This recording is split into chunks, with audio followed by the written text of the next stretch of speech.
Assalamualaikum warahmatullahi wabarakatuh. Halo teman-teman semuanya, perkenalkan saya Anissa Nida Pasca dari NIM G00250056 dari kelompok B5. Pada video ini saya akan membahas mengenai anatomi sistem kardiorespiratori yang nanti akan menyangkut jantung, sistem sirkulasi, dan juga pernafasan di organ hidung ya. Utamanya, pertama saya akan mulai mengenai fetal circulation. Fetal circulation adalah sirkulasi fetus atau sirkulasi bayi yang masih berada di dalam kandungan. Ada perbedaan antara sirkulasi fetus dengan sirkulasi bayi yang sudah lahir dan orang dewasa, yakni pada sirkulasi pada fetus itu dia memiliki beberapa struktur yang tidak dimiliki oleh orang yang sudah lahir. Pertama, ada ductus venosus. Kedua, ada foramen oval. Ketiga, ada ductus arteriosus. Ductus venosus, foramen oval, dan ductus arteriosus. Pada orang yang sudah dewasa atau orang yang bayi yang sudah lahir, beberapa hari setelahnya, ductus saluran-saluran ini atau foramen lubang ini akan tertutup sehingga darah tidak bisa mengalir melewati struktur-struktur tersebut. Kita akan mulai membahas mengenai mekanisme dari awal ya teman-teman. Mulai dari mana bayi atau fetus itu yang masih dalam kandungan itu mendapatkan O2 atau oksigen. Jadi seperti yang kita tahu, karena bayi itu masih dalam kandungan, dia tidak bisa mengakses udara luar, dia hanya akan bergantung pada ibunya. Jadi ibunya akan memberikan oksigen melalui organ yang disebut plasenta.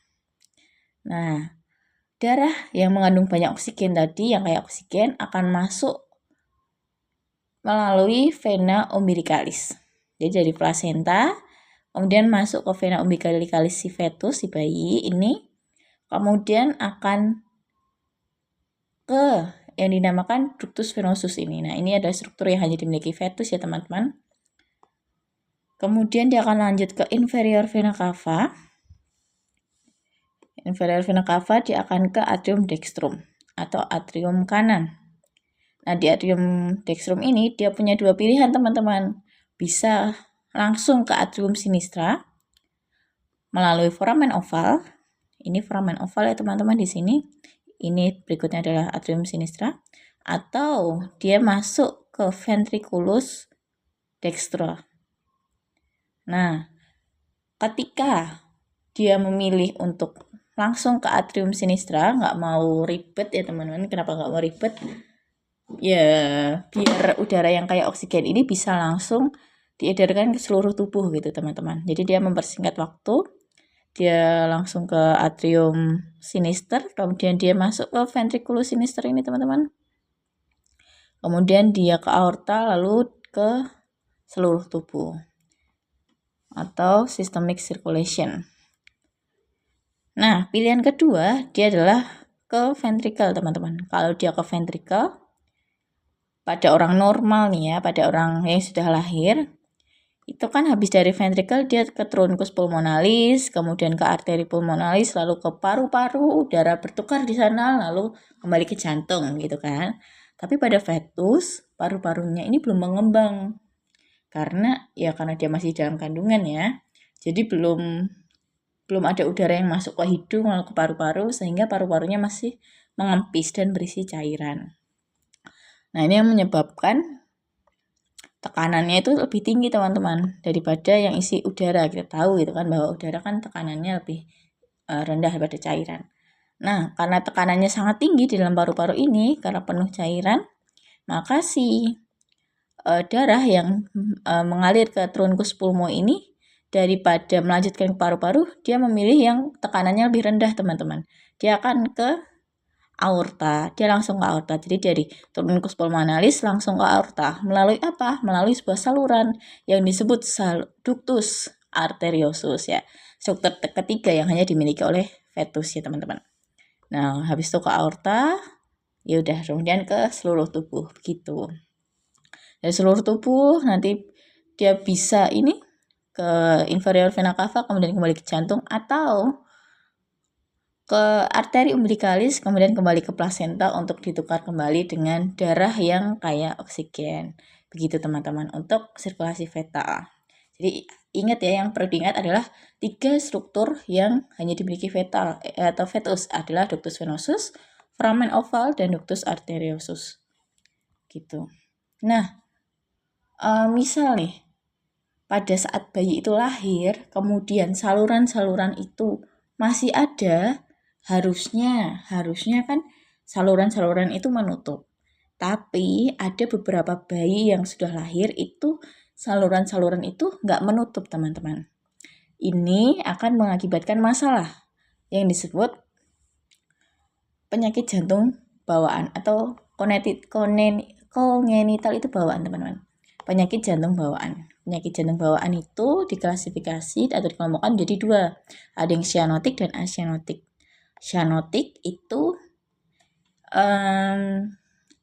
yang membuat bayi yang baru lahir itu jadi biru kulitnya, teman-teman, karena kekurangan oksigen. Sedangkan acyanotik itu dia lebih tidak parah, belum separah itulah, sehingga si bayi itu masih memperoleh oksigen, jadi kulitnya itu belum berwarna biru begitu. Nah, tadi kan seperti yang saya bilang ya teman-teman, ada struktur-struktur yang pas fetus itu membuka dan waktu sudah lahir itu harusnya menutup. Nah, ketika tidak menutup itu kan nanti menyebabkan masalah. Nah, ada nama khususnya teman-teman. Kalau secara umum kan emang itu namanya penyakit jantung bawaan.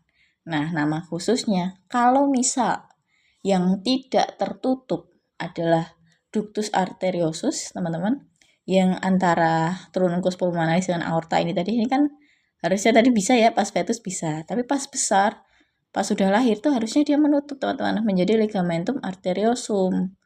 Tapi ketika tidak menutup, tidak menjadi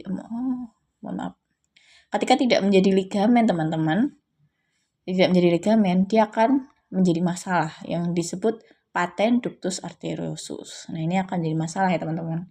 Kemudian yang kedua adalah patent foramen oval. Berarti ya foramen ovalnya yang di antara atrium, dextrum, dan sinistrum ini nggak menutup, teman-teman. Dia nggak jadi fossa ovalis. Nah, ini juga akan menjadi masalah, teman-teman.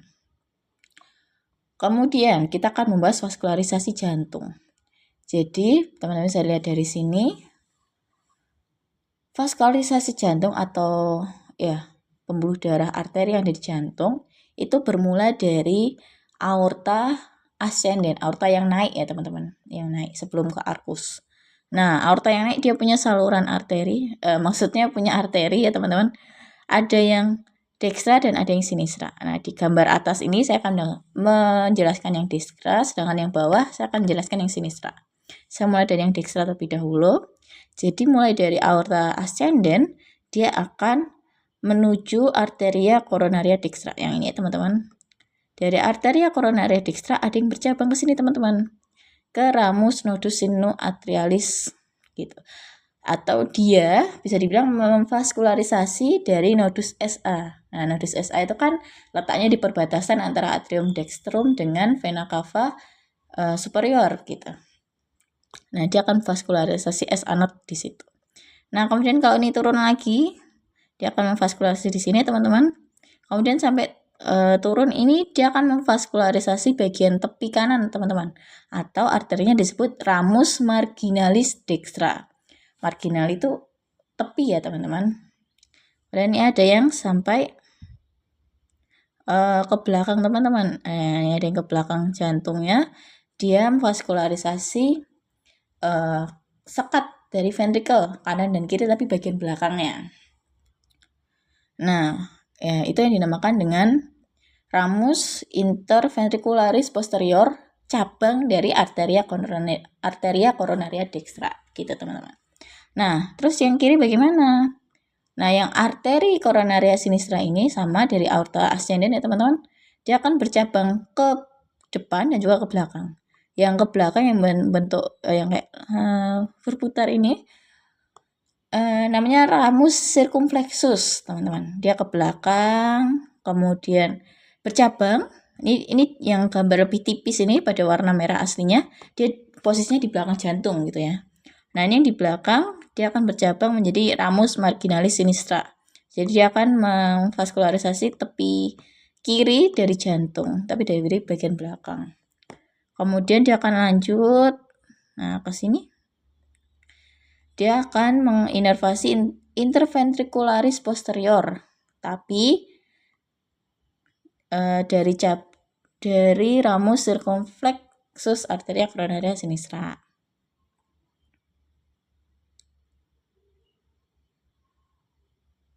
Oh, mohon maaf, tadi yang interventricularis itu ternyata dari coronaria sinistra ya teman-teman, bukan coronaria dextra. Oke, lanjut. Tadi kan udah bahas yang ramus circumflexus, kemudian kita yang bahas yang depan. Yang depannya ada ramus interventricularis anterior. Jadi dia menginervasi sekat atau septum dari ventriculus, tapi bagian depannya teman-teman. Terus dia akan bercabang juga ke ramus lateralis. Ya, ke ramus lateralis. Kan kita akan bahas venanya. Jadi vena-vena di jantung itu mayoritas dia akan bermuara ke sinus coronarius. Nah, yang ini adalah anterior view teman-teman, tampak dari depan, yang ini tampak dari belakang atau posterior view ya teman-teman. Jadi sinus coronarius itu ada di belakang jantung gitu. Nah, apa aja yang bermuara ke sinus coronarius? Ada vena cardiaca magna, yang ini ya teman-teman. Vena cardiaca parva, vena cardiaca media, vena cardiaca posterior, vena oblique atria sinistra, dan vena posterior ventriculis sinistra. Nah, itu semuanya akan bermuara ke sinus coronarius baru menuju ke atrium dextrum. Sedangkan ada satu vena yang nggak kelihatan di gambar itu, ada namanya vena caudis minimae. Dia akan langsung ke atrium dextrum melalui foramina venarum cavarum. Selanjutnya kita akan lanjut ke sinus paranasal. Sinus paranasal adalah sekelompok rongga di dalam tulang kraniofasial, jadi tulang tengkorak bagian wajah, yang dia berada di sekitar hidung dan nanti muaranya ke kafum nasi atau rongga hidung melalui ostium atau lubang ya teman-teman. Nah, sinus paranasal ini isinya udara pernafasan. Fungsi dari sinus paranasal yakni mengurangi berat relatif tengkorak karena dia isinya udara ya teman-teman. Karena udara itu lebih ringan daripada cairan, maka ketika rongga itu berisi udara dan bukan tulang, bukan otot, maka dia akan mengurangi berat relatif dari tengkorak itu sendiri.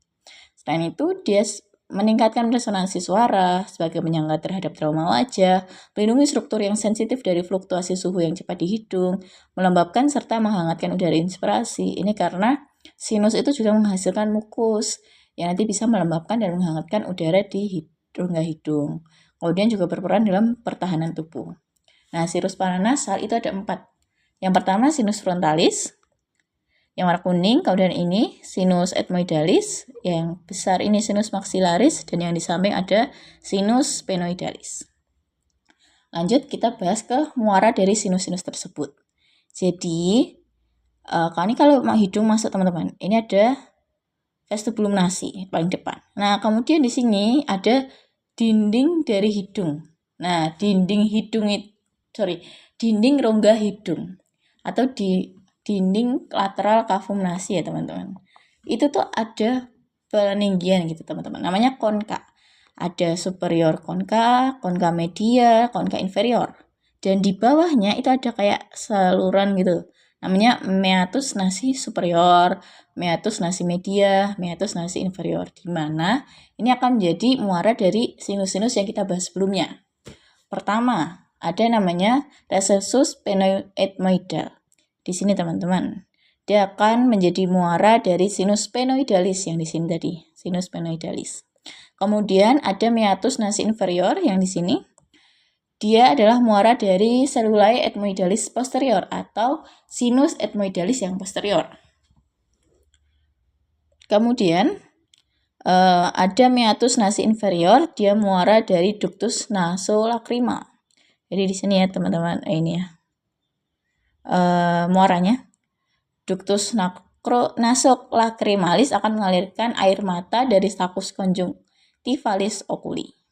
Kemudian yang paling banyak adalah meatus nasi media. Di meatus nasi media ini ada beberapa bangunan yang kayak kubah ini, yang penonjolan ini namanya bula ethmoidalis. Dia muara dari selula ethmoidalis media. Kemudian di bawahnya ini adalah hiatus semilunaris. Saluran melengkung, dia kan melengkung teman-teman, kayak setengah lingkaran gitu kan. Jadi dinamakan semi lunar atau setengah bulan gitu. Nah, dia adalah muara dari sinus maxillaris. Kemudian di ujung daripada ujung anterior ini, daripada hiatus semilunaris, ada yang namanya infundibulum ethmoidal. Di sini sinus frontalis dan selula ethmoidalis bermuara setelah melewati ductus frontonasalis.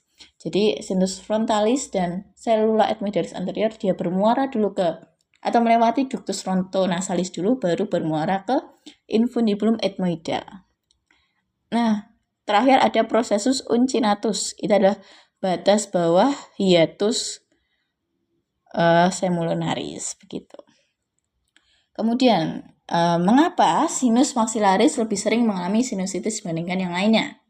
Jadi ini ya, maxillaris dia kan letaknya di lubang keluarnya atau ostiumnya itu kan letaknya bukan di dasar ini teman-teman, tapi di atas ini kan, untuk dia ngalir ke hidung kan.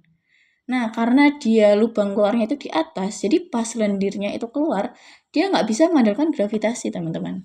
Dia nggak bisa udah langsung keluar gitu aja, tapi dia butuh silia yang menggerakkan mukus atau lendirnya itu untuk keluar ke atas, berjalan ke atas terus keluar ke kavum-nasi.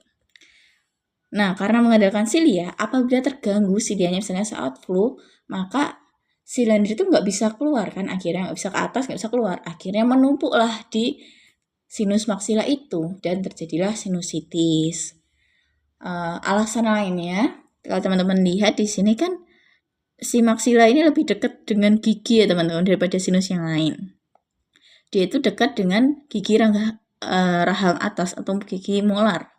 Ketika si gigi rahang atas itu kena infeksi, terus sampai ke akar-akarnya itu berbatasan langsung dengan sinus maxillaris. Jadi sinusnya juga akhirnya ikut infeksi karena terlalu dekat dengan si gigi yang terinfeksi tadi. Sedangkan yang sinus lainnya aman, kan jauh daripada gigi gitu. Nah, itu adalah alasannya. Nah, mungkin cukup sekian yang bisa saya sampaikan. Mohon maaf apabila banyak kesalahan saat saya menjelaskan. Terima kasih. Wassalamualaikum warahmatullahi wabarakatuh.